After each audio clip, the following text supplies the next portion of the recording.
মুখ খুললেই আবারও বিস্ফোরক তথাগত রায়। কে দিলীপ ঘোষ? পার্টির মধ্যে আর কোনো জায়গা নেই। 2021-এ ভেজালদের মধ্যে দিলীপ ঘোষ ছিলেন। 2021 সালে দপ্তর বিলি পর্যন্ত করে দিয়েছিলেন। সব্যসাচী, শ্রাবন্তী, কৃষ্ণ কল্যাণীদের টিকিট দিয়েছিলেন। কামিনী কাঞ্চনরা সেই নির্বাচন পরিচালনা করেছিলেন। বর্তমানে পার্টিতে দিলীপের সক্রিয় ভূমিকা নেই। তোপ বর্ষিয়ান বিজেপি নেতা তথাগত রায়ের।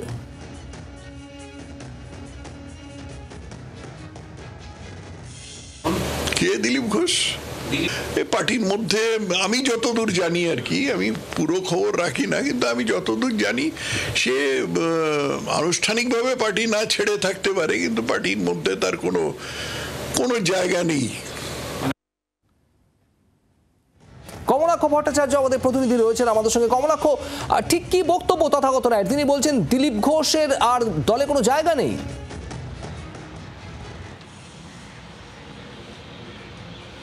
শুভদীপ, দেখো, এমনিতেই বিভিন্ন রকম গোষ্ঠীতে বিভক্ত এই মুহূর্তে বঙ্গ বিজেপি। তবে বঙ্গ বিজেপির নতুন গোষ্ঠী যদি ধরা হয় তাহলে একদিকে সক্রিয় গোষ্ঠী, অন্যদিকে নিষ্ক্রিয় গোষ্ঠী।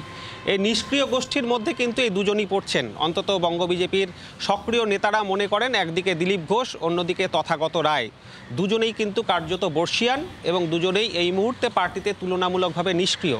তবে তথাগত রায় যে বিস্ফোরণ ঘটিয়েছেন, জি 24 ঘন্টাকে সরাসরি তিনি স্পষ্টত বলেছেন তিনি দিলীপ ঘোষ কে তিনি বুঝতেই পারছিলেন না প্রথমে। দিলীপ ঘোষের পরিচয় দেওয়ার পর তার মন্তব্য যে এই মুহূর্তে দিলীপ ঘোষ আনুষ্ঠানিকভাবে তিনি দল না ছাড়লেও পার্টিতে তিনি সক্রিয় নন।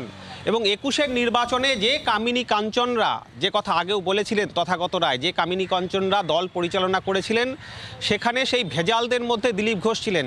তিনি মন্ত্রিত্ব, অর্থাৎ তিনি ভেবেই নিয়েছিলেন সেই সময় 21-এর নির্বাচনের পর বিজেপি ক্ষমতায় আসছে এবং সেই সময় তিনি মন্ত্রিত্ব বা দপ্তর বন্টন পর্যন্ত করে দিয়েছিলেন। এমনকি 21-এ যে সমস্ত ভেজালদের তিনি নিয়ে এসেছিলেন, যাদেরকে টিকিট দিয়েছিলেন, তাদের নিয়েও কিন্তু তোপ দেখেছেন তথাগত রায়। স্পষ্টতই বুঝতে পারছো যে বিভিন্ন রকম শিবির বিজেপিতে, এবং তার পাশাপাশি জগন্নাথ ধাম, দীঘার জগন্নাথ ধামে মুখ্যমন্ত্রীর সঙ্গে বৈঠক করবার পর এমনিতেই দলে এই মুহূর্তে কোণঠাসা দিলীপ ঘোষ। তিনি সন্ন্যাস নিয়েছেন কিনা সেই প্রশ্ন যখন উঠছে, তখন আরও একবার দিলীপকে কার্যত নিশানা করলেন তথাগত রায়। যদিও দিলীপ ঘোষ কিন্তু তিনি ব্যক্তিগতভাবে তার নিজের এলাকায় মেদিনীপুরে তিনি একগুচ্ছ প্রোগ্রাম নিজের মতো করে করছেন, তবে দলের বিভিন্ন যে সাংগঠনিক অনুষ্ঠান বা প্রোগ্রাম রয়েছে বা বিভিন্ন কর্মসূচি রয়েছে তাতে কিন্তু এই মুহূর্তে সক্রিয়ভাবে দিলীপ ঘোষকে দেখা যাচ্ছে না। শুভদীপ। কমলাক্ষ, ধন্যবাদ। দিলীপ ঘোষ তিনি কি বলেছেন শোনাবো। তথাগত রায় বেশ কিছু বক্তব্য রেখেছেন, তার মধ্যে বলছেন কে দিলীপ ঘোষ, তার তো পার্টির মধ্যে আর কোনো জায়গা নেই। 2021 এ ব্যাপারে আমার কিছু বলার নেই। বলছেন বর্তমান পার্টিতে দিলীপ কোনো ভূমিকা নেই, কিছু বলার নেই। বাংলার আওয়াজ, বাঙালির আবেগ, জি 24 ঘন্টা।